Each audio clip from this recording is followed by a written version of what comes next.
श्री कुबेर अष्टलक्ष्मी धन प्राप्ति मंत्र। भक्तजनों, माता लक्ष्मी और भगवान कुबेर के इस धन प्राप्ति बीज मंत्र का जाप करने से धन धान्य की सदैव पूर्ति होती है, भंडारे सदा भरे रहते हैं। आइए भाव और श्रद्धा से कुबेर अष्टलक्ष्मी धन प्राप्ति मंत्र का जप करते हैं। ओम ह्रीं श्रीं क्रीं श्रीं कुबेराय अष्टलक्ष्मी मम गृहे धनं पुरय पुरय नमः। ओम ह्रीं श्रीं क्रीं श्रीं कुबेराय अष्टलक्ष्मी मम गृहे धनं पुरय पुरय नमः। ओम ह्रीं श्रीं क्रीं श्रीं कुबेराय अष्टलक्ष्मी मम गृहे धनं पुरय पुरय नमः। ओम ह्रीं श्रीं क्रीं श्रीं कुबेराय अष्टलक्ष्मी मम गृहे धनं पुरय पुरय नमः। ओम ह्रीं श्रीं क्रीं श्रीं कुबेराय अष्टलक्ष्मी मम गृहे धनं पुरय पुरय नमः। ओम ह्रीं श्रीं क्रीं श्रीं कुबेराय अष्टलक्ष्मी मम गृहे धनं पुरय पुरय नमः। ओम ह्रीं श्रीं क्रीं श्रीं कुबेराय अष्टलक्ष्मी मम गृहे धनं पुरय पुरय नमः। ओम ह्रीं श्रीं क्रीं श्रीं कुबेराय अष्टलक्ष्मी मम गृहे धनं पुरय पुरय नमः। ओम ह्रीं श्रीं क्रीं श्रीं कुबेराय अष्टलक्ष्मी मम गृहे धनं पुरय पुरय नमः। ओम ह्रीं श्रीं क्रीं श्रीं कुबेराय अष्टलक्ष्मी मम गृहे धनं पुरय पुरय नमः। ओम ह्रीं श्रीं क्रीं श्रीं कुबेराय अष्टलक्ष्मी मम गृहे धनं पुरय पुरय नमः।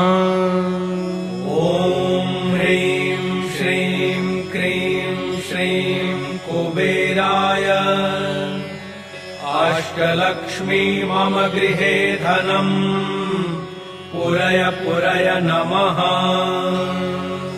ओम ह्रीं श्रीं क्रीं श्रीं कुबेराय अष्टलक्ष्मी मम गृहे धनं पुरय पुरय नमः।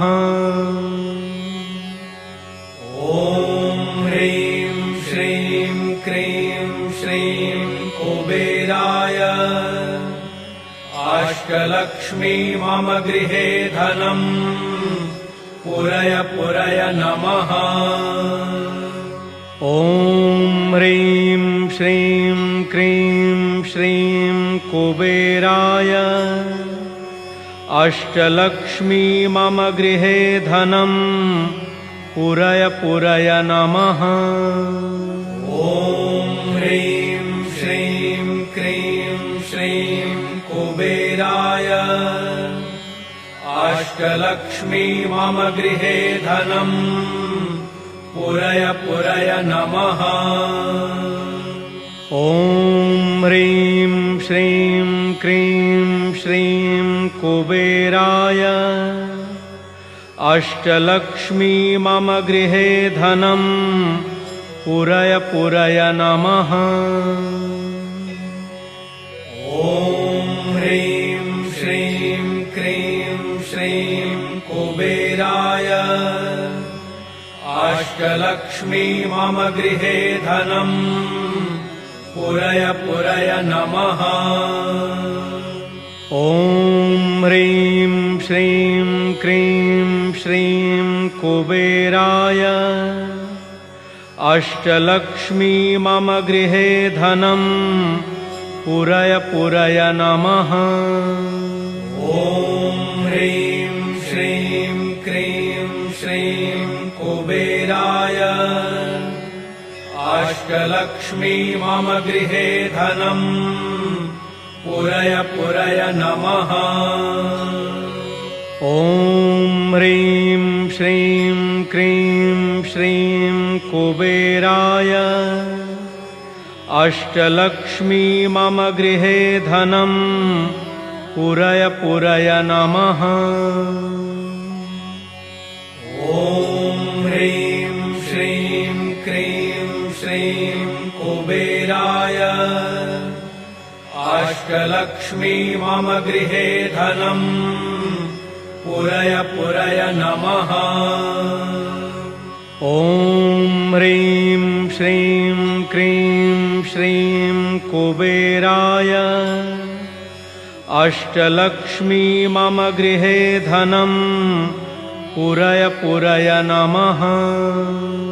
ॐ ह्रीं श्रीं क्रीं श्रीं कुबेराय अष्टलक्ष्मी मम गृहे धनम् पुरय पुरय नमः।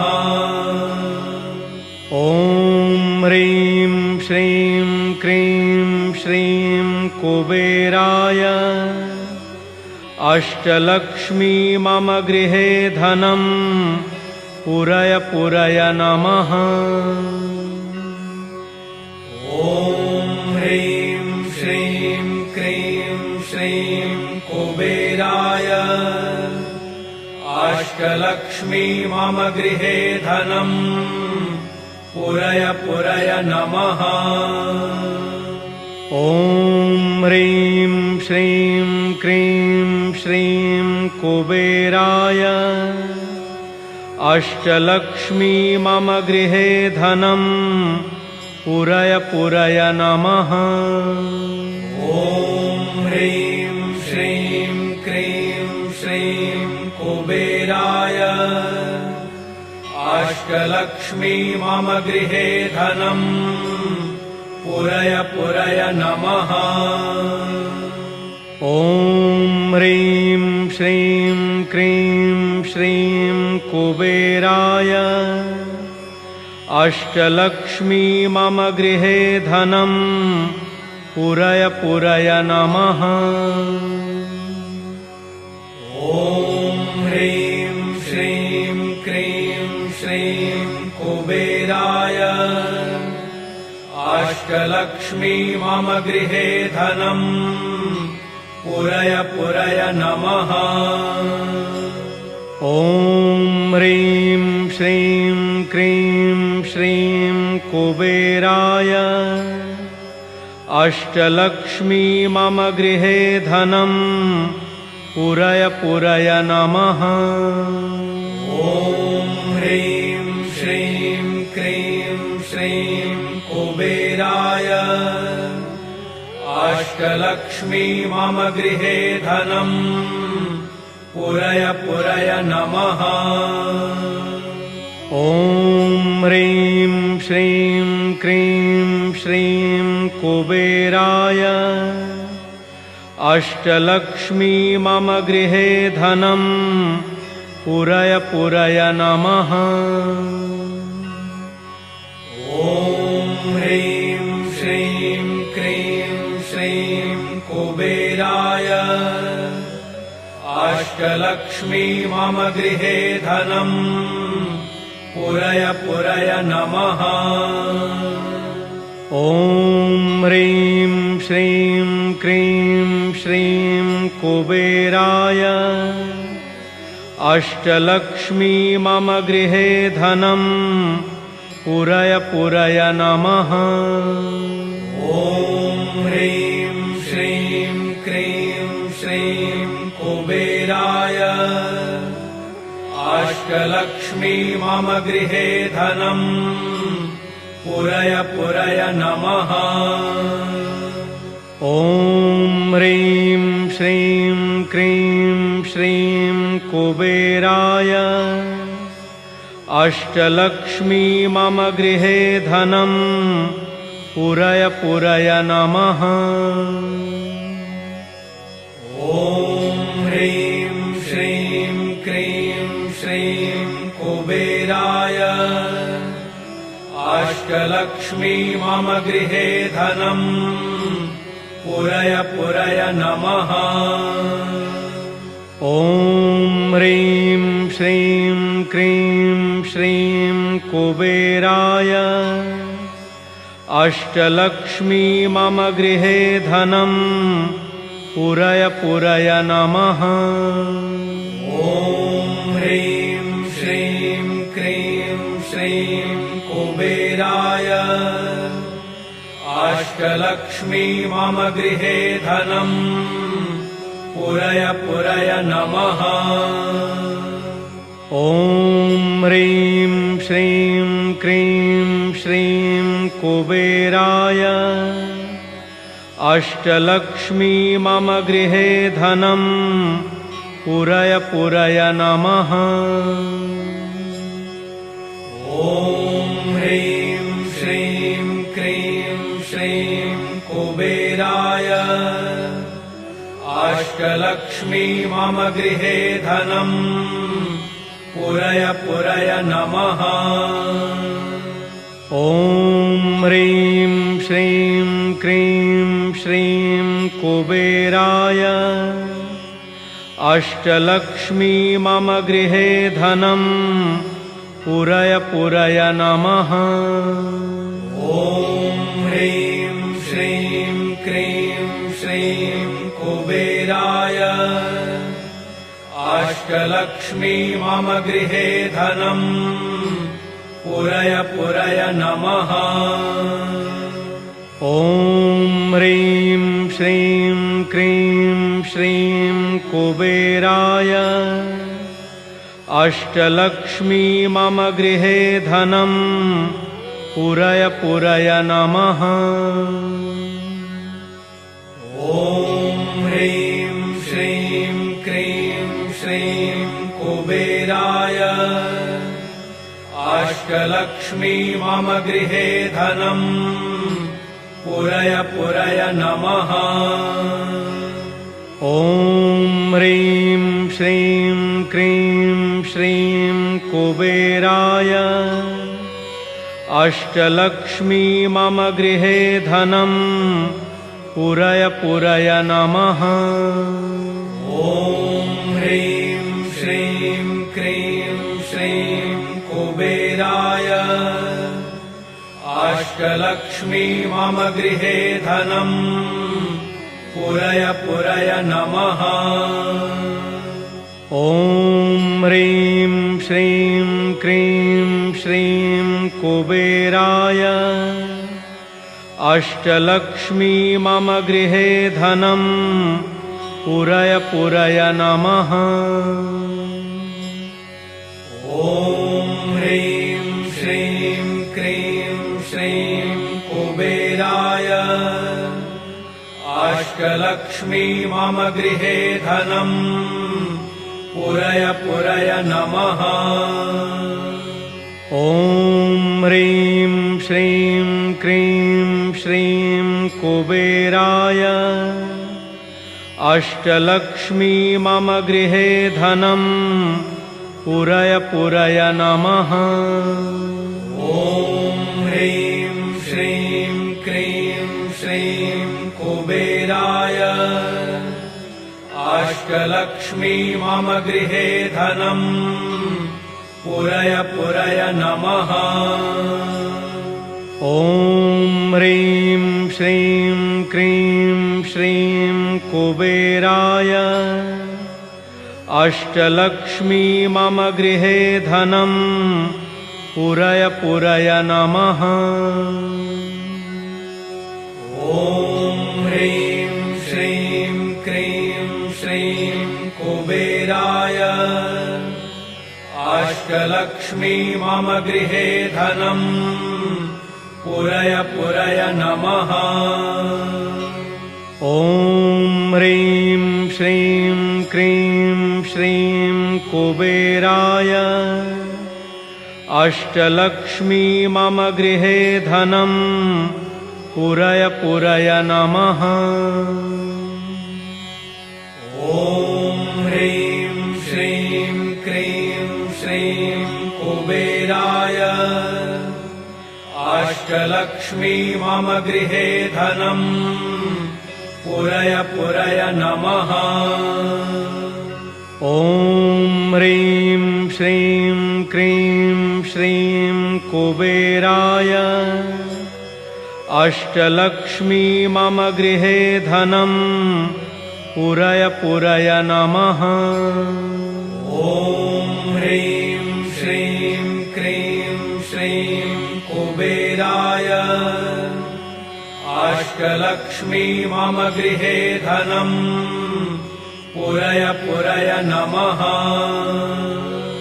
ॐ ह्रीं श्रीं क्रीं श्रीं कुबेराय अष्टलक्ष्मी मम गृहे धनम् पुरय पुरय नमः।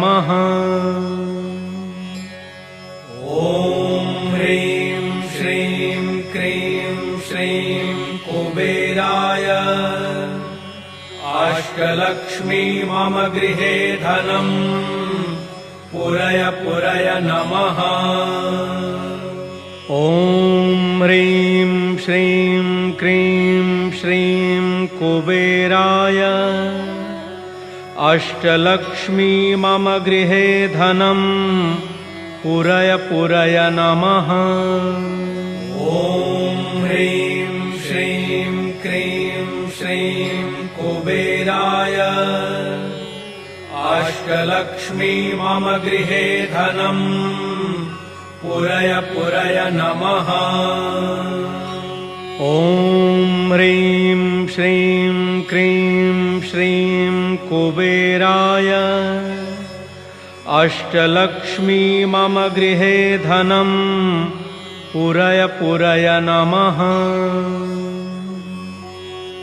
ॐ ह्रीं श्रीं क्रीं श्रीं कुबेराय अष्टलक्ष्मी मम गृहे धनम् पुरय पुरय नमः।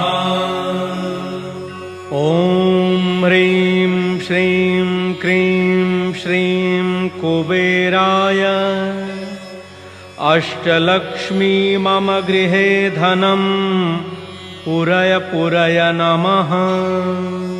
ॐ ह्रीं श्रीं क्रीं श्रीं कुबेराय अष्टलक्ष्मी मम गृहे धनम् पुरय पुरय नमः। ॐ ह्रीं श्रीं क्रीं श्रीं कुबेराय अष्टलक्ष्मी मम गृहे धनम् पुरय पुरय नमः। ॐ ह्रीं श्रीं क्रीं श्रीं कुबेराय अष्टलक्ष्मी मम गृहे धनम् पुरय पुरय नमः। ॐ ह्रीं श्रीं क्रीं श्रीं कुबेराय अष्टलक्ष्मी मम गृहे धनम् पुरय पुरय नमः। ॐ ह्रीं श्रीं क्रीं श्रीं कुबेराय अष्टलक्ष्मी मम गृहे धनम् पुरय पुरय नमः। ॐ ह्रीं श्रीं क्रीं श्रीं कुबेराय अष्टलक्ष्मी मम गृहे धनम् पुरय पुरय नमः। ॐ ह्रीं श्रीं क्रीं श्रीं कुबेराय अष्टलक्ष्मी मम गृहे धनम् पुरय पुरय नमः।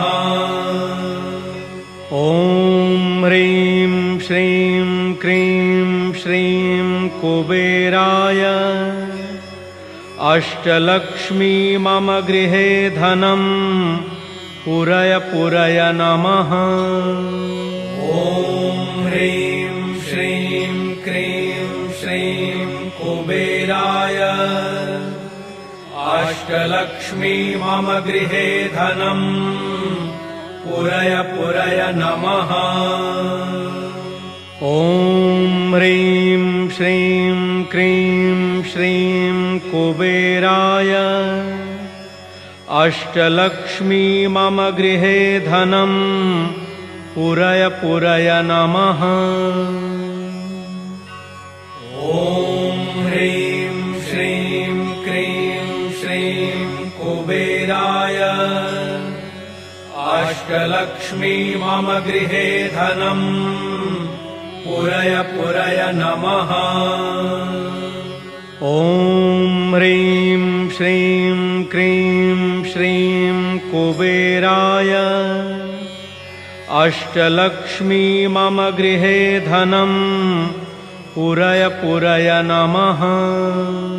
ॐ ह्रीं श्रीं क्रीं श्रीं कुबेराय अष्टलक्ष्मी मम गृहे धनम् पुरय पुरय नमः। ॐ ह्रीं श्रीं क्रीं श्रीं कुबेराय अष्टलक्ष्मी मम गृहे धनम् पुरय पुरय नमः। ॐ ह्रीं श्रीं क्रीं श्रीं कुबेराय अष्टलक्ष्मी मम गृहे धनम् पुरय पुरय नमः। ॐ ह्रीं श्रीं क्रीं श्रीं कुबेराय अष्टलक्ष्मी मम गृहे धनम् पुरय पुरय नमः। ॐ ह्रीं श्रीं क्रीं श्रीं कुबेराय अष्टलक्ष्मी मम गृहे धनम् पुरय पुरय नमः। ॐ ह्रीं श्रीं क्रीं श्रीं कुबेराय अष्टलक्ष्मी मम गृहे धनम् पुरय पुरय नमः। ॐ ह्रीं श्रीं क्रीं श्रीं कुबेराय अष्टलक्ष्मी मम गृहे धनम् पुरय पुरय नमः। ॐ ह्रीं श्रीं क्रीं श्रीं कुबेराय अष्टलक्ष्मी मम गृहे धनम् पुरय पुरय नमः।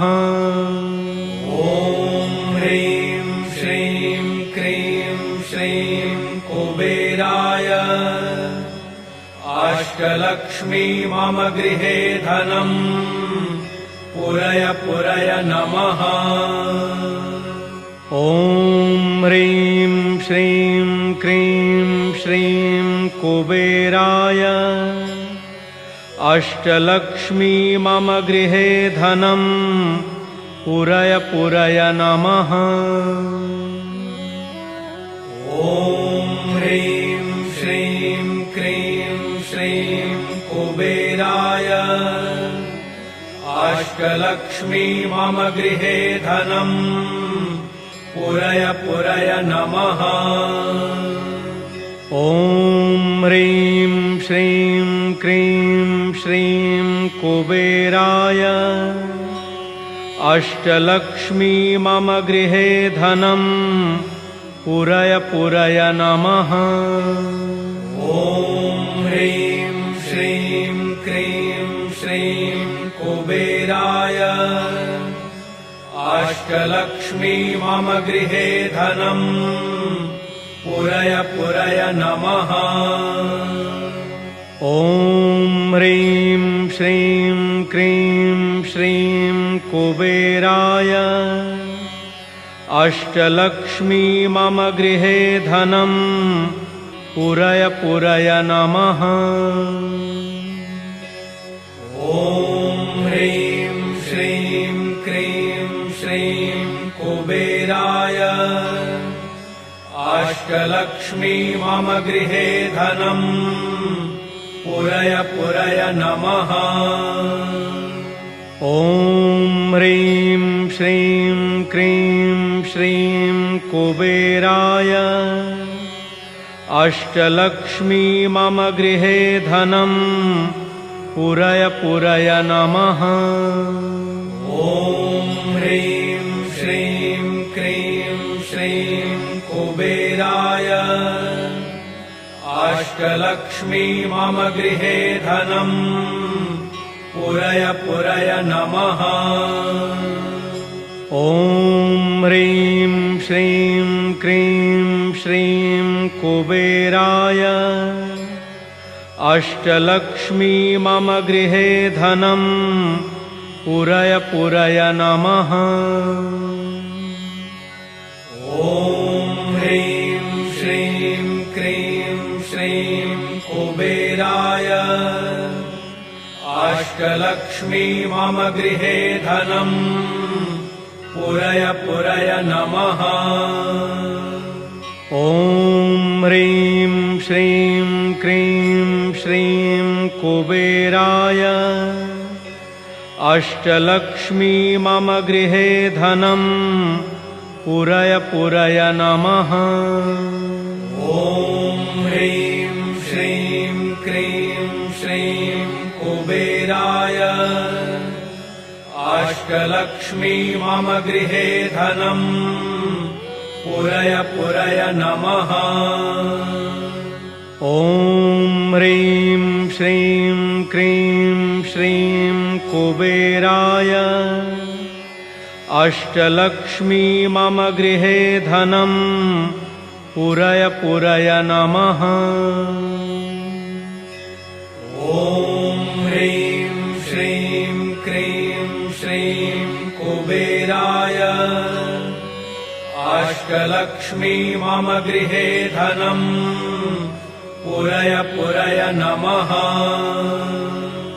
ॐ ह्रीं श्रीं क्रीं श्रीं कुबेराय अष्टलक्ष्मी मम गृहे धनम् पुरय पुरय नमः। ॐ ह्रीं श्रीं क्रीं श्रीं कुबेराय अष्टलक्ष्मी मम गृहे धनम् पुरय पुरय नमः।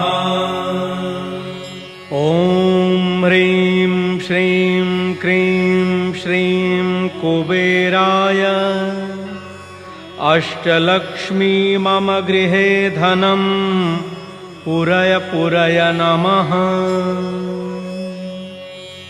ॐ ह्रीं श्रीं क्रीं श्रीं कुबेराय अष्टलक्ष्मी मम गृहे धनम् पुरय पुरय नमः। ॐ ह्रीं श्रीं क्रीं श्रीं कुबेराय अष्टलक्ष्मी मम गृहे धनम् पुरय पुरय नमः।